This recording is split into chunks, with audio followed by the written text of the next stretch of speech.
We're going to be going over some crashes and close calls. Let's go. Hans Solo, side of the vehicle.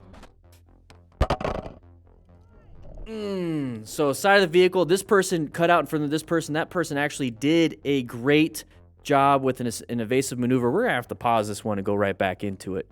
This one is a little too much. Right off the bat, bikers, you're insane for even putting this in the first 20 seconds. Oh my gosh. Let's go back a little bit. So we're going up here, okay? We're going into the intersection. What stage should we be in? We should be in orange stage, prepped and ready just in case. You can already tell we have a terrible line of sight issue. Now, line of sight is definitely something you want to be paying attention to because you do not want to not see the things. But there's that vehicle right there, and this is the line of sight. You can't see because of the other vehicle. So we're always in an orange stage situation when it comes to intersections. You're just kind of prepped and ready, covering those brakes and the clutch even. So we got this person turning left in front of us. We should not be doing that, but you see how you still can't tell. So we should be covering these brakes, prepped and ready, always finding something. So this person is slamming the brakes and also swerving to the left. You hear him say, shit, barely misses. They did their own escape path. Now we're in a position where there's not much we can do. You know, hopefully we could slow down enough before the impact. So this rider, Han Solo, this is one of those things where there's nothing you could have done. Like this is going to happen other than, you know, preventing, you know, getting yourself out of that blind spot so you can see things. But this person did the absolute wrong thing. Dumb driver.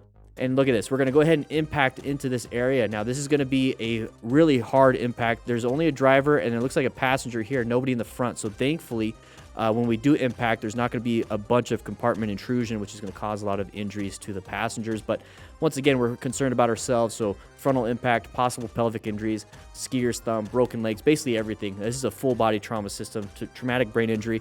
We got to be paying attention to how to rescue this person.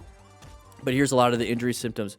You can grab that stuff on the rescue, with the rescue pack on their store. But there's the impact. Instant deceleration. Okay, this is what kills motorcyclists. This is why we have to be paying attention to intersections. Not good at all.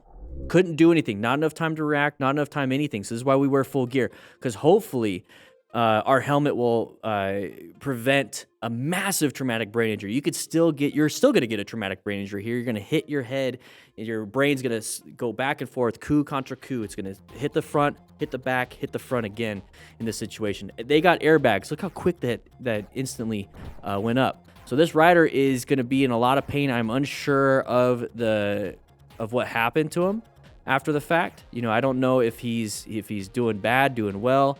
But looks like he's got some gear. So remember, everybody, we want to become smart riders. Acquire and utilize personal protective equipment. You want to make sure that you're actually being a smart rider. No buenos. Very bad situation. Not much you could have done. Let's go ahead and go to the next video. All right. So normally Solo, not Han Solo. Side of the vehicle. Side of the vehicle. Side of the vehicle. Side of the vehicle. Great job. No. Bikers, I love that you put these people in here. I love that you put the good stuff in here. Typically, Motostars and all these other people don't do that. I really want to go back to this one because this is a really good video. So we are coming up to an intersection right here. We're in orange stage, okay? Now, we found that uncommon thing in a common situation. Okay, this side of the vehicle is wanting to move out. They're starting to move out in front of us. That's kind of uncommon because they're not supposed to.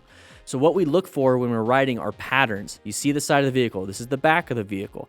This is the front of the vehicle. We got three different patterns that we're kind of looking for. Now, if we saw this person right here, the headlights in our lane, that's uncommon. That's not what we want. This is common right here, so we're not really paying attention to it. This right here is a typical hazard. Once again, orange stage. So we are covering the brakes, looking for escape paths. We're trying to do as much as we possibly can to get ourselves out of a situation like this. And what we do is planning it. Okay, so we're positioned for safety, locating this, and now we got to navigate out of here because this person decided to start to come out. You see how he immediately started swerving? Very good job. That means he is perceiving and reacting immediately because he's paying attention. He is definitely zoned in, but then once he gets to the intersection, he's going to be in that orange stage. Okay, if you don't know what this is, we talk about this in Unit 1 in our Smart Rider Basic Training course. So he's going to go ahead and swerve out of the way. This person finally sees him, but look how much room we had. It's very good, very good. He's going to swerve back because he needs to get out of that lane, but he's going to do it when it's safe to do so. Amazing job. This is definitely a smart rider. Let's move on to the next one. Bikers, you got some really good stuff. Guys, subscribe to Bikers. So Manuel RZ. Oh, so he dumped the bike. Then we got possible injuries. Oh, panic brake. That's what it was. Panic brake. So we want to make sure that we're progressively braking. So it's going to be like squeezing orange juice. You don't smash it because you're going to get orange juice everywhere. You're going to squeeze, squeeze, squeeze, squeeze, squeeze, squeeze, squeeze. Okay? Rogue X-Wing. Here we go. Okay. Whoa, whoa, whoa, kid.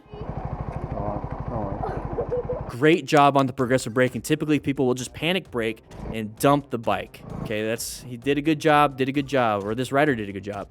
So I can't say his name. He has his feet up. He's got no gear. He wasn't paying attention. Oh, his hand. Oh. Road rash. You see his left hand? You have to pay attention. You have to. No, we're going back to that one. So he's hauling ass. He's got his feet up, okay? His feet up, no gear. What are we doing on the shoulder?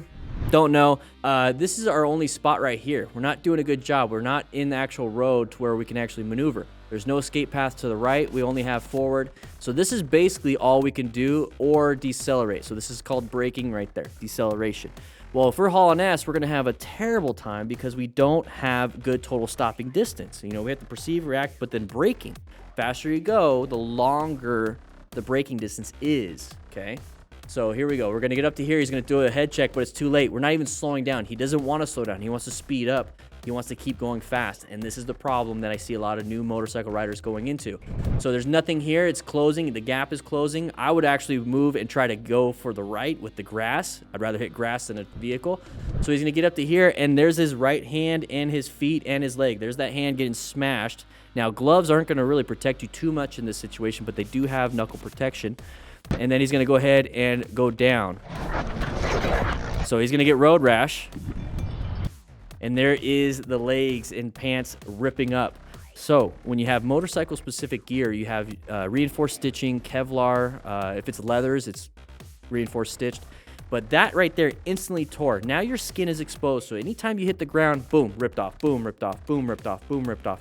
Your gear only really has to stay on you for at least 4 or 5 seconds. Because if you're going more than 4 or 5 seconds, you're going like 200-300 miles an hour. This guy not doing well, having a bad day. I don't know if this was like a skin disorder. It might be, but that's typically what road rash looks like. This is a no bueno situation. Don't be doing this. Don't be doing this. Don't be an idiot. This is definitely not a smart rider. Moving on.